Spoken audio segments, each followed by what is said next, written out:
We recognize the Deputy Opposition Leader. Honourable Member, you have the floor. Thank you, Mr. Speaker. Mr. Speaker, first I'd like to assure the Premier that he has our collective support in making sure that this initiative works and that we remain as the premier jurisdiction that we are.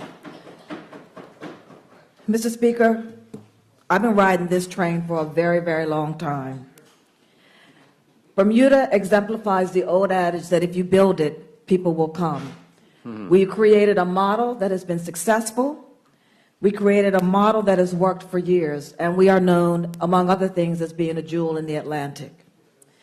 Mr. Speaker, because the OECD taxes its people heavily, and they don't like the fact that people who do have money are able to transfer their wealth to other jurisdictions that they can be charged lower taxes on, they want to vilify the international financial centers.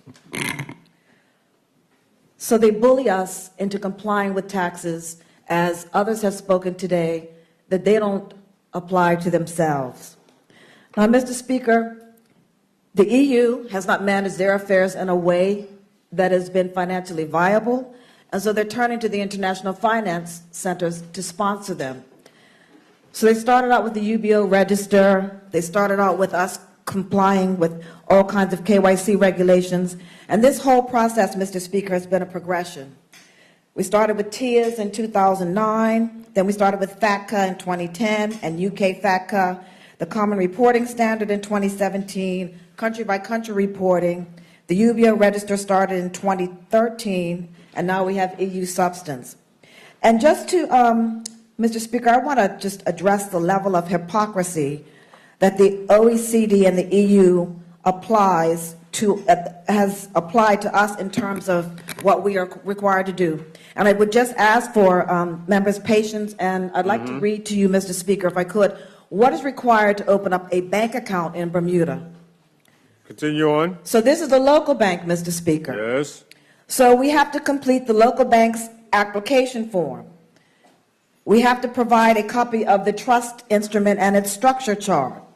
We have to provide a certified extract of the trust deed or a letter issued by a regulated trust company or a law firm acceptable to the bank providing a certified extract of the trust deed and confirming the following information: the name of the trust, the legal form, nature and purpose, date and country of establishment, the trustees, its purpose and objects, all beneficiaries, classes of beneficiaries, any other parties, all donors, settlers, grantors, and other persons making the arrangement, confirmation as to whether additional funds or assets will be paid into the trust, by whom and when, and the details of the relationship of the settler to the beneficiary. Then we need a statement of assets within the trust and their current value, and this statement has to be certified. In addition to that, we also have to have an accountant certifying a statement with their full name, signature, occupation, professional registration number, professional address, telephone number, email address, date on which the document was certified. For each beneficiary, we have to have a certified or notarized copy of a passport, declaration of tax status.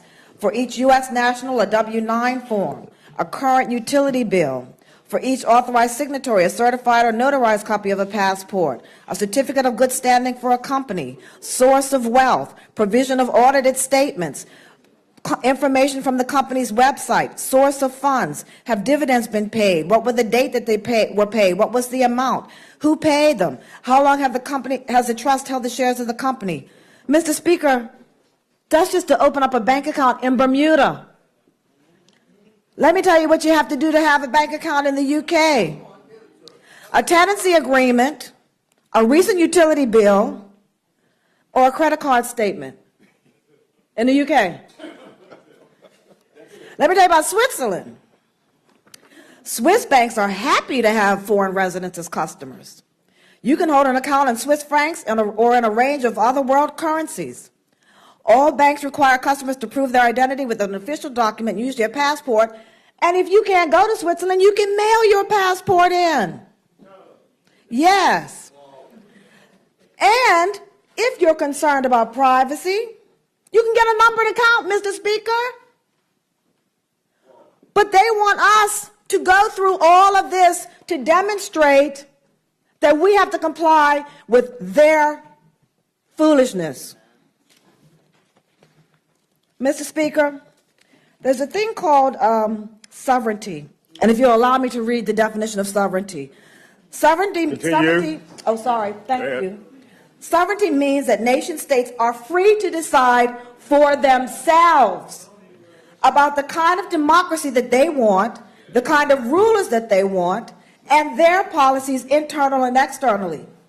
Often, the concept of sovereignty is invoked to delineate the distinction between taking decisions on their own by nation states and to be autonomous and independent when they pursue policies that are in their interest and their people's interest and not according to the dictates of a foreign power. Mr. Speaker, you know, the EU has devised this, we're doing this for your own good kind of thing. Base erosion profit shifting is where people shift their money from a higher tax jurisdiction to a lower tax jurisdiction. Mr. Speaker, if a company is being prudent in its business management, why is that a problem? Every country has a tax base, and that tax base determines the level of taxes that people pay. And the level of tax that they pay should be enough to manage their infrastructure, invest in education, invest in technology, to do the things that they need to do as a jurisdiction. But, Mr. Speaker, I could be wrong, but what I think is, and please excuse me, and if I'm out of line, you can tell me and I will take my seat. The OECD consists of a bunch of wealthy, non-black people who are not happy with this jurisdiction of brown people being successful. So, how can it be that those brown people down there are buying houses and they are being successful and they are running businesses? How can that be? And I get that there are other jurisdictions that are also being caught up in this, and crown dependencies, and maybe those jurisdictions don't have brown people. But let me tell you something. We have been successful as a jurisdiction, and they can't stand it.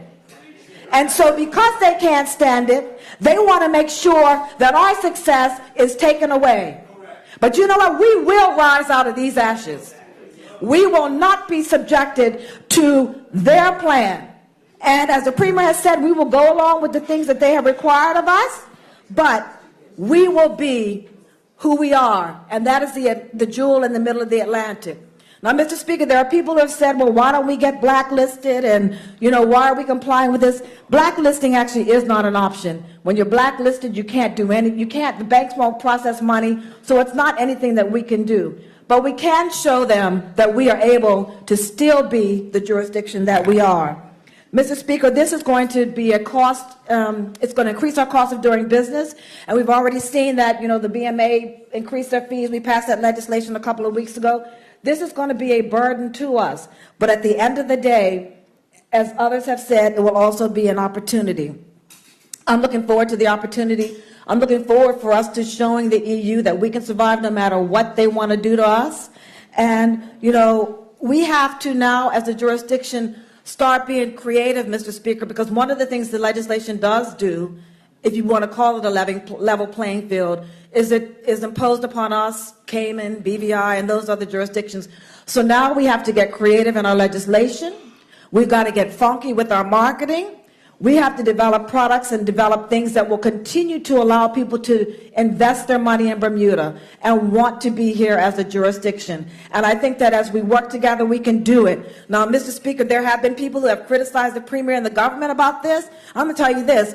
If God was directing this himself, it would not make a difference, because the EU thinks that they can do what they want. So I give kudos to the Premier for his efforts. I give kudos to all of the people from the BMA and the technical officers, because they have done yeoman's work. I've sat in the industry meetings, Mr. Speaker, where we have reviewed the legislation and we've reviewed consultation papers, and we've asked them to go back and, you know, say, can we change this or can we change that? And I can't imagine anything more humiliating than being an educated person in a senior level position and asking for some concessions and being told no, and being told we don't care what happens to your country. It's ridiculous, Mr. Speaker, and we should not be subjected to it. But we are, and here we are. And so we will rise up to meet the challenge, and we will continue to be successful. Yes, we may lose some revenue, but I think that we will also gain, and we are all going to be all right in the end. Again, thank you to everybody for your efforts, and we will see what the next 6 months will bring. Thank you, Mr. Speaker.